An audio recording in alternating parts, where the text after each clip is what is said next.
KKMD 440화 KF-21 활주 영상 분석 기사 2부 한국형 스텔스 무인 전투기 쿠스 FC의 등장이 불러올 KF-21의 가공할 미래. KF-21 보라매는 강력한 전투 능력을 지닌 대한민국의 주권 전략 자산이다. 미국의 정통군사 전문지 워존이 7월 5일 게재한 기사에서 언급한 내용입니다. 지금까지 많은 외신들을 번역해오면서 대한민국 무기체계에 대한 다양한 평가들을 접해왔지만 주권 전략 자산이라는 평가를 받은 존재는 KF-21이 처음인 것 같습니다. K9 자주포나 AS-21 레드백 그리고 천궁2처럼 세계에 내놓아도 결코 부끄럽지 않은 다른 무기체계들이 있지만 그것들에게 주권 전략 자산이라는 표현을 쓰지는 않았습니다. 그야말로 대한민국 자주국방의 역사는 KF-21을 기준으로 나뉜다는 말이 떠오를 만큼 워존의 기사는 KF-21 개발에 강한 방점을 찍고 있습니다. 한 나라의 항공우주 산업은 그 나라가 지니고 있는 기술적 역량을 가늠해 볼 수 있는 훌륭한 척도가 되기 때문입니다. 5대양 6대주에 걸쳐 식민지를 건설하며 많은 전쟁을 수행해야 했던 19세기 제국주의 시대에서 한 나라의 기술적 역량을 가늠해 볼 수 있는 척도는 바로 강철이었다는 이야기가 있습니다. 양질의 강철을 얼마나 빨리 얼마나 많이 생산할 수 있는가가 그 나라의 기술적 수준과 산업 역량을 대변해주고 있었으며 그로부터 2세기가 지난 현대에서는 항공우주 산업이 강철의 역할을 대신하고 있다는 뜻입니다. 439화를 통해 자체 동력으로 기동하며 지상 활주 테스트를 무사히 마친 KF-21 보라매에 대한 워존 기사 전반부를 번역해봤는데요.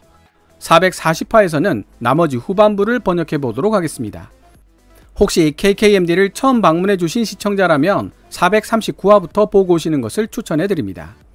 기사 번역을 마치고 간단하게 제 생각을 말씀드린 후 영상을 마무리하도록 하겠습니다. 기사 원문 번역은 노란색으로 제 개인적인 생각과 역주는 하얀색으로 표시됩니다. 하지만 한 가지 잊지 말아야 할 사실은 KF-21 보라매가 미국에서 도입한 대한민국 공군의 F-35를 보완하는 존재일 뿐만 아니라 대한민국 자체 기술로 만든 스텔스 무인 전투기와 함께 작전을 펼칠 후보로서도 각광받고 있다는 사실이다.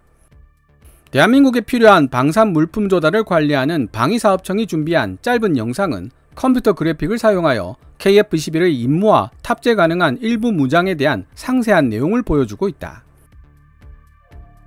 KF-21 보라매의 이륙 장면부터 시작하는 이 영상은 KC-330 시그너스 공중급유기로부터 공중급유를 받고 미티어 장거리 공대공 미사일을 발사하는 장면뿐만 아니라 KF-21이 스텔스 무인 전투기 세대와 나란히 비행하는 모습 등도 함께 보여주고 있다.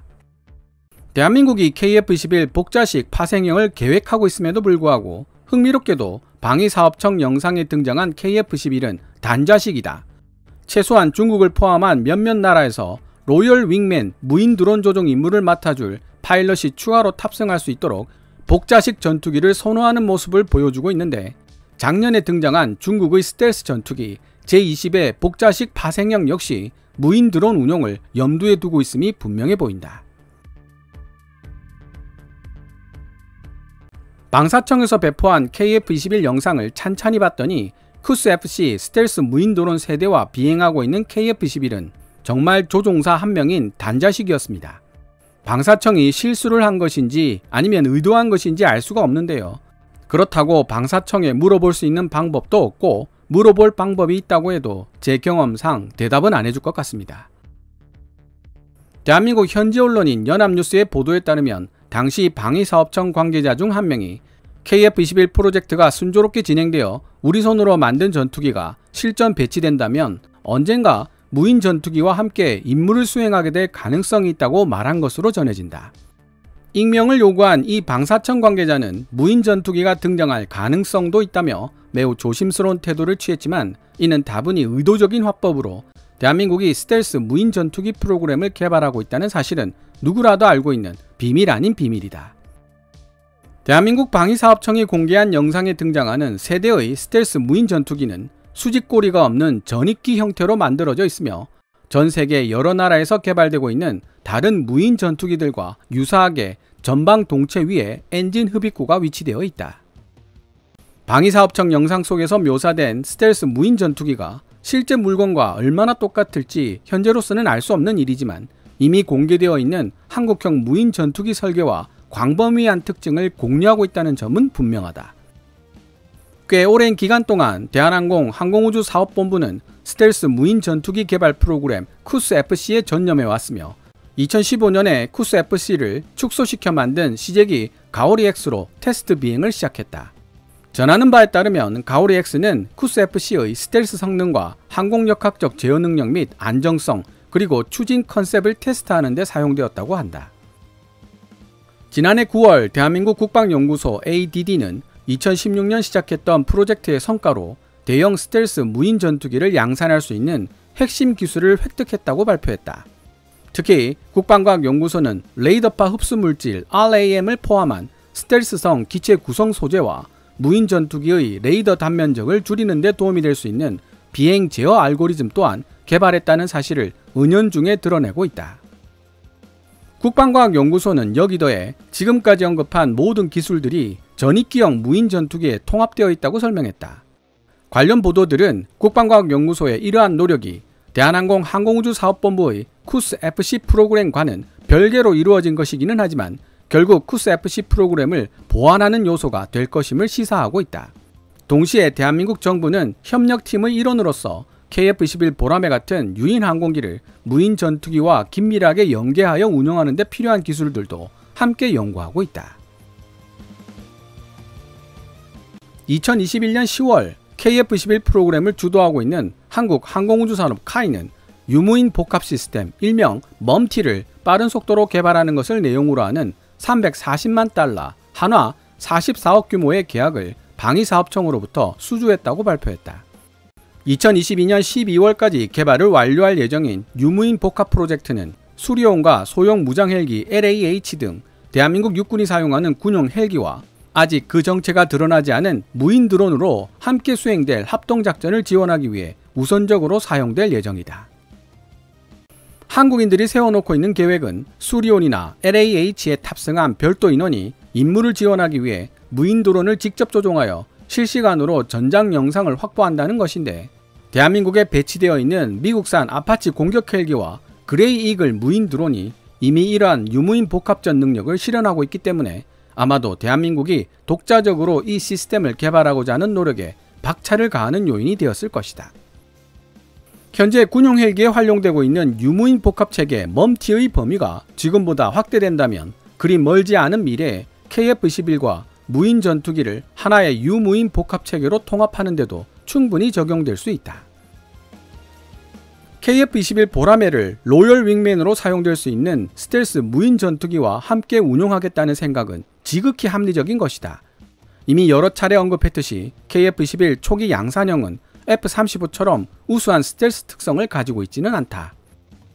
그리고 KF-21 블락1이 공대공 교전 능력만을 지닌 채 실전 배치될 계획이기 때문에 다양한 공격 무기를 탑재할 수 있는 스텔스 무인 전투기 쿠스FC는 KF-21 전투기에게 더욱 유용한 공격 수단이 된다.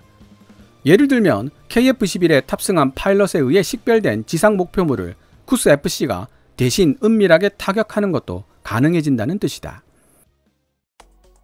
이미 다양한 서방 국가들의 공대지 무기를 실전 배치하고 있는 대한민국은 독자적인 정밀 유도 무기도 함께 개발하고 있는데 이런 종류의 무기들 중 적어도 일부는 KF-21에 탑재 가능할 뿐만 아니라 쿠스FC에도 적합할 수 있다.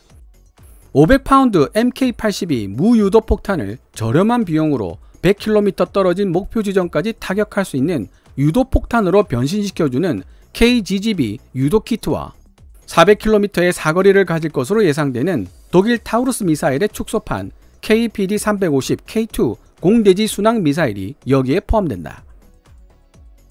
더 나아가 내부 무장창에 무기를 탑재하는 쿠스FC는 제공권 다툼이 치열한 공역을 통과하는 KF-21 블락1 혹은 블락2에게 숫자로 표시할 수 없는 엄청난 이점을 준다. 쿠스FC를 앞세운 KF-21은 보다 안전한 대치거리를 유지할 수 있게 되고 강력한 성능을 지닌 능동전자 주사 배열 A사 레이더와 적외선 탐색 및 추적 장치 IRST를 사용하여 보다 멀리서 먼저 적기를 포착한 후 세계 최강이라 평가받는 장거리 공대공 미사일 중 하나인 미티어 미사일로 안전하게 배제하는 전술을 구사할 수 있게 되는 것이다. 이 모든 과정은 KF-21에 탑재된 자체 레이더를 작동시킬 필요 없이 쿠스-FC에 탑재된 자체 센서로 목표물에 관한 데이터를 수집한 후 전달함으로써 대체될 수 있다. 이러한 개념은 쿠스-FC가 전방 탐지 플랫폼으로서 위험한 역할을 맡는 대신 KF-21 같은 유인 전투기가 후방에서 전자기파 침묵을 유지할 수 있도록 도와줘 생존성을 크게 높일 수 있다는 점에서 향후 KF-21의 매력적인 강점으로 작용하게 될 것으로 보인다.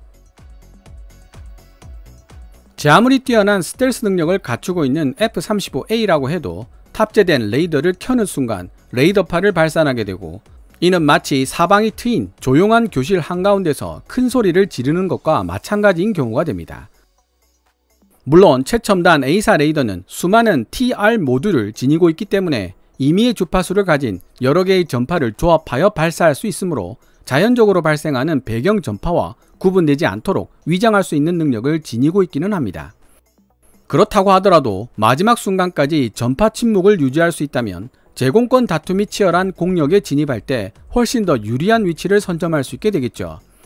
그런 의미에서 KF-21이 쿠스-FC를 전방 탐지 플랫폼으로 사용하게 되면 전파 침묵을 끝까지 유지할 수 있어 더 높은 생존력을 가지게 된다는 것이 워존의 설명인 것입니다. 이때 KF-21과 쿠스-FC는 강력한 지향성을 지닌 보안 데이터 링크를 통해 정보와 명령을 주고받게 됩니다. 무인기 해킹과 정보 누수의 위험을 회피할 수 있는 강력한 데이터 링크의 중요성이 다시금 강조되는 이유이기도 하고요. KF-21에 탑재될 한국산 A사 레이더를 개발하는 작업에도 속도가 붙고 있다. 하나시스템과 LIG 넥스원이 함께하고 있는 이 A사 레이더 개발 프로그램은 남아프리카 공화국의 Aircraft Instrument and Electronics가 보유하고 있는 개량형 보잉 737-500 여객기를 테스트베드로 사용하고 있다. 이 여객기는 공개적으로 이용 가능한 비행 추적 데이터를 바탕으로 지난달에만 5번의 테스트 비행을 서울 인천국제공항에서 완료했다. 블락2로 개량된 버전의 KF-21 역시 지상 목표물을 향해 장거리 공대지 미사일을 발사할 수 있게 된다. 이때 함께 작전을 펼칠 스텔스 전투기 F-35나 쿠스-FC 스텔스 무인기가 먼저 침투하여 제공한 좌표를 활용해 안전한 거리에서 장거리 공대지 미사일을 발사하는 방법이나, 아니면 의도적으로 쿠스-FC를 침투시켜 적대적 방공망의 가동을 촉발시켜 놓고 장거리 공대지 미사일로 대응하는 방법도 생각할 수 있다. KF-21 보라매가 5세대 스텔스 전투기 F-35 및 스텔스 무인 전투기 쿠스-FC와 협력하여 보여주게 될 가공할 하이엔드급 전투 능력은 단순히 북한을 상대하는 것을 넘어 더 강대한 잠재적 적성 국가들을 염두에 두고 있다는 사실을 암시하고 있다. 흥미롭게도 앞서 언급했던 대한민국 방위사업청의 영상은 KF-21과 팀을 이룬 스텔스 무인 전투기들이 독도 상공에서 작전을 수행하고 있는 모습을 보여준다.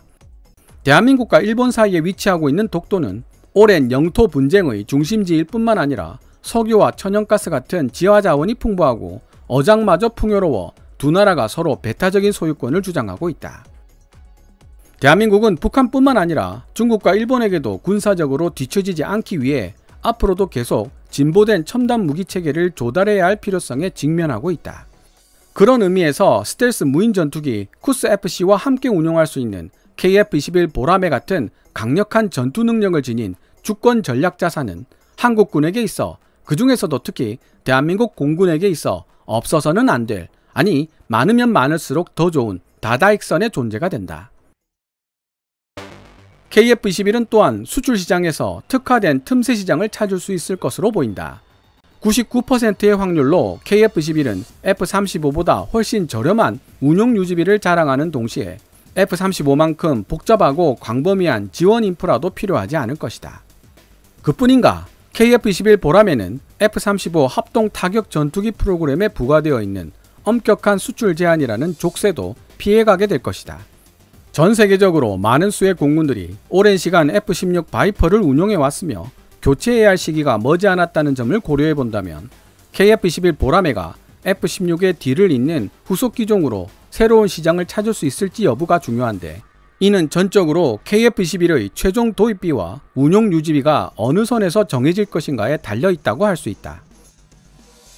그럼에도 불구하고 매서운 전투력을 지닌 KF-21 보라매 같은 첨단 현대 전투기를 국내 기술로 개발해서 역시 국내 기술로 제작한 A사 레이더와 함께 국제시장에 당당하게 선보일 수 있었던 그들의 능력은 대한민국 항공우주산업의 전반적인 역량이 어떤 수준에 도달해 있는지를 분명하게 대변해준다.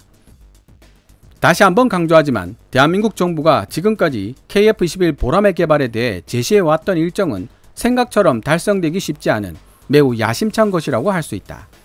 만약 한국인들이 KF-21 초도 생산분에 좀 더 평범한 기능들을 통합시킨다면 목표한 개발 일정을 달성하는 데 도움이 되겠지만 말이다. 어쨌든 최근 KF-21이 지상을 활주하며 테스트하고 있는 모습들은 이 프로그램이 정말로 중요한 진전을 이루어 나가고 있는 중이라는 사실을 다시금 확인시켜준다. 지금까지 2022년 7월 5일 미국의 정통군사 전문지 워존이 게재한 기사 South Korea readies its KF-21 Next Generation Fighter Jet for Takeoff. 대한민국이 만든 차세대 전투기 KF-21 이륙할 준비를 마치다의 후반부를 번역해 보았습니다.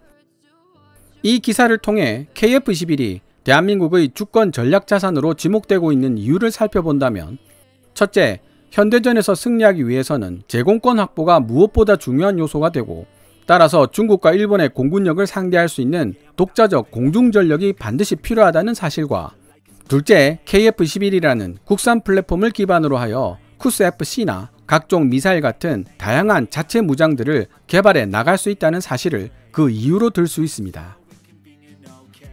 워존 기사에서도 언급되고 있지만 해외로 수출되는 F-35의 경우 엄청난 도입비와 운용 유지비는 둘째치고 사용에도 많은 제한이 부과되어 있습니다.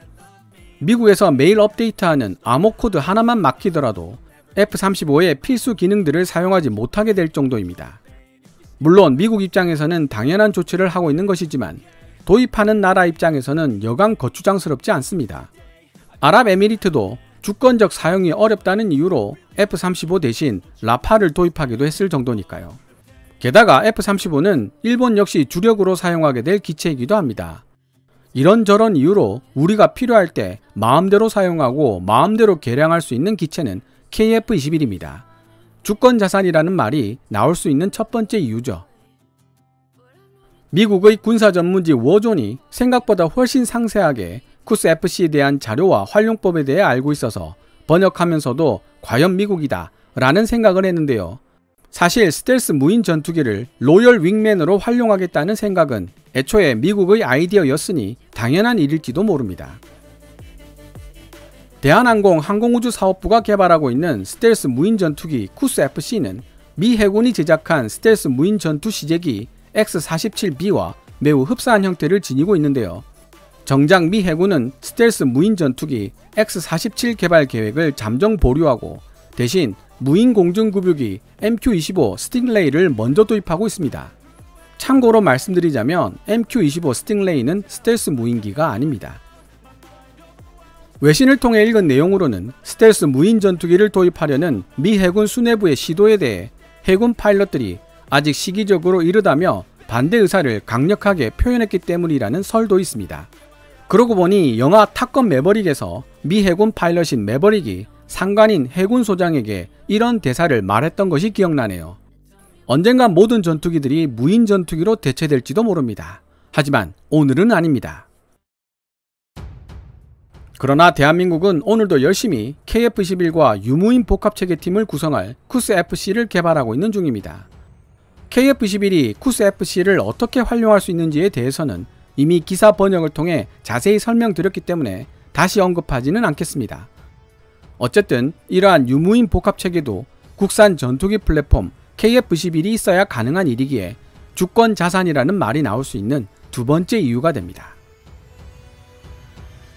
오늘 KKMD에서 준비한 내용은 여기까지입니다. 방송되었던 내용들은 KKMD 공식 블로그에서도 만나보실 수 있으니 구글 검색창에서 KKMD를 검색해 보시기 바랍니다.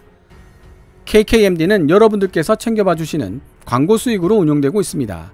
앞으로도 계속 양질의 컨텐츠를 만들 수 있도록 많은 도움 부탁드리겠습니다. 지금까지 시청해 주셔서 감사합니다. Kevin's Military Channel KKMD